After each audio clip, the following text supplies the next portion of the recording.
ఇప్పుడు మనం గుడిలో పెట్టే పులిహోరను ఎలా తయారు చేయాలో చూద్దాం. ఫస్ట్ చింతపండును తీసుకొని హాఫ్ అన్ అవర్ నానబెట్టి తర్వాత పిండేసి పక్కన పెట్టుకోండి. తర్వాత కొన్ని పల్లీలు, కొంచెం ఎండుమిర్చి, కొంచెం పచ్చిమిర్చి, కొంచెం బెల్లం ముక్కలు, కొంచెం అల్లం ముక్కలు, కొంచెం కరివేపాకు తీసి పక్కన పెట్టుకోండి.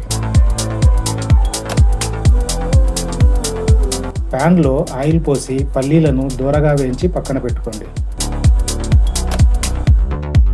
అదే ఆయిల్లో మెంతులు, శనగపప్పు, మినపప్పు, ఆవాలు వేయించి దాని తర్వాత పచ్చిమిర్చి, ఎండుమిర్చి, కరివేపాకు, అల్లం ముక్కలు, బెల్లం ముక్కలు ఇవన్నీ వేసి వేయించి పక్కన పెట్టుకోండి.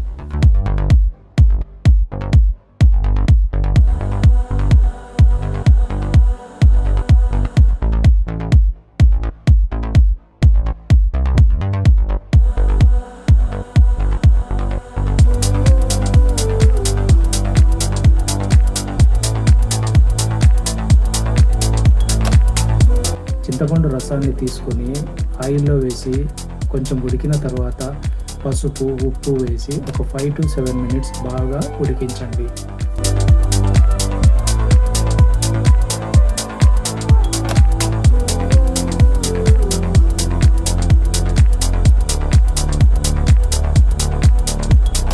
ఇప్పుడు మనం ముందే వేయించి పెట్టుకున్న పోపుని చింతపండు పేస్ట్లో కలపండి. 2 minutes ఉడికిన తర్వాత స్టవ్ను ఆఫ్ చేయండి. ఆ పేస్ట్ని తీసుకొని వచ్చి ముందే రెడీ చేసుకున్న రైస్లో బాగా కలపండి. ఇప్పుడు నోరూరించే మీకు ఇష్టమైన టెంపుల్ స్టైల్ పులిహోర రెడీ.